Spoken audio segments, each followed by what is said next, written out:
Welcome back to Lauren B IGTV. Today we're going to talk about how to manage your budget when shopping for an engagement ring and little ways that you can stretch your budget when you're shopping. At Lauren B, our ring designs can be made for any size, shape, and quality center stone. The custom ring settings, not including the center stone, can start at about $2,000 for something like this solitaire ring, and then go up to over $5,000 for something like this 3-row pave band setting. So you subtract the setting amount from the budget, and that can determine what we can allocate towards the center stone. So no matter what your budget is, if it's $3,000, $30,000, or over $100,000, you always want to maximize your budget the best you can. So that's what we're going to talk about today. The first tip when trying to stretch your budget would be opting for a shape that's elongated. So something like an oval or a pear shape that gives you more finger coverage on the hand is going to appear larger. So this oval is 1.7 carats, and now I have a 2 carat round. So these diamonds appear like they're almost the same size. So this oval that's 1.7 is going to give you the same look as a more symmetrical shape like a round, but it's going to end up costing you less money since this is a lower carat weight. So you can also use this tip within the same shape. So all elongated shapes like oval, pear, radiant, emerald, cushion, they all come in various length to width ratios.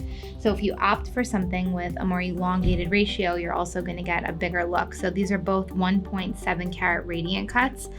They're exactly the same weight, but they have different length and width measurements. So this longer stone here is going to give you a little bit of a bigger look. So of course the ratio is personal preference and what overall you want for your ring, but the elongated stone is going to give you a little bit of a bigger look. The next tip when trying to manage or stretch your budget would be testing the quality boundaries with whatever shape diamond you're shopping for. So one of the biggest driving factors in the price of an engagement ring is going to be the quality of the center diamond.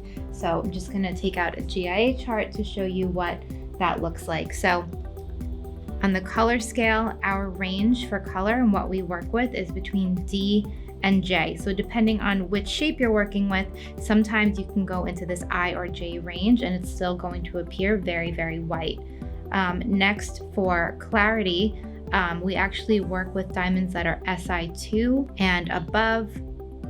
Most commonly purchased is probably VS1 to SI2. The important thing is that in this SI range, that the diamond will have clear or white inclusions that blend with the facets, and that's something we really focus on when we're purchasing our diamonds. Lastly, the cut is so important, and this is one area where we won't sacrifice. It's really important that the diamond has an excellent cut grade or an excellent polish or symmetry grade to make sure your diamond has the proper brilliance and light performance. So while J might seem like it's kind of low on the color scale and SI, you might be a little bit concerned about, this beautiful round diamond that I just had on is actually a J SI1. And it's super white, super brilliant. It's a triple excellent cut round. So that is one way you can kind of test the quality boundaries and see where you can be flexible in order to get a bigger stone than you may have anticipated. So there's a few other shapes that will conceal the color just as nicely as the round brilliant does. Emerald cut, Asher cut, just to name a few, and also the cushion brilliant that we work with. These cushions will conceal the color. So this one is actually an eye color stone, but you would never know that because it faces up white and bright. And that's one area where you could save a little bit of money with a cushion cut if you are flexible and going down a little bit in color. The next tip we're going to talk about is how you can stretch your budget by opting for a spready stone. So diamonds can be heavy and a lot of the weight can be hidden on the bottom. And that's something you want to stay away from. So when we are purchasing our diamonds, we opt for spready stones that have a nice even weight distribution that will make the diamond appear even larger. So these are both 2 carat ovals here. This one is a much heavier stone. It has a shorter length measurement and a shorter width measurement. So all of the weight is hidden in the bottom here. That is something you want to stay away from. So this oval here is a Lauren B diamond. It's a nice elongated and spready oval that gives you a lot bigger finger coverage. It has really nice weight distribution. So it's 2 carats, but it actually looks even a little bit bigger, like a 2.2 carat diamond. One thing I just want to touch on here with the spready stones is that you don't want to end up with a diamond that's so spready that it becomes shallow and then you start to lose on the cut grade. So you end up with like a lower polish or symmetry grade. It's really important to make sure that you're still getting a stone that is well cut. So there's a fine line between maximizing this surface area and getting a nice spready stone and not sacrificing on the cut. That's one area where we really specialize in. The next tip to manage your budget would be to buy shy when you are looking for the carat weight of your stone. So buying shy means purchasing something that is just under the next round number. So instead of buying a 1 carat, if you buy a 0.9 or maybe a 1.8 instead of a 2 carat, is going to save you a lot of money. This stone here is actually 1.8 carats radiant cut, and this one is 2 carats. So like we said in the previous example, if you're looking for a spready stone, which is something like this, it has a nice spread to it. It actually almost appears like a 2 carat. So if you end up with a spready stone in the 1.8 range, you're going to get a 2 carat look at a better price point. Another tip to maximize the look and your budget would be to add a halo around your ring. So typically a halo around the center stone, which is a frame of diamonds around the center, is going to add another full carat size to the ring. So these are both 1.5 carat cushions. They're the exact same weight.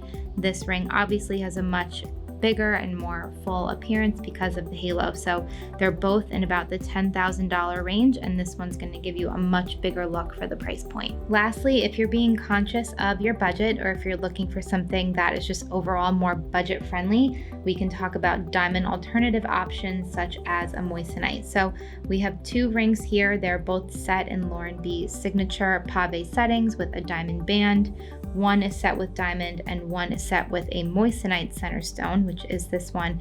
So a moissanite center stone that is 2 carats is going to cost about $1,500 just for the stone, while a 2 carat diamond can cost somewhere around $15,000.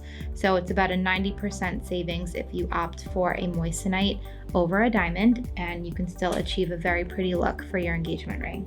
Just one more note when you're shopping for your diamond: if something seems like a great deal or too good to be true, it probably is.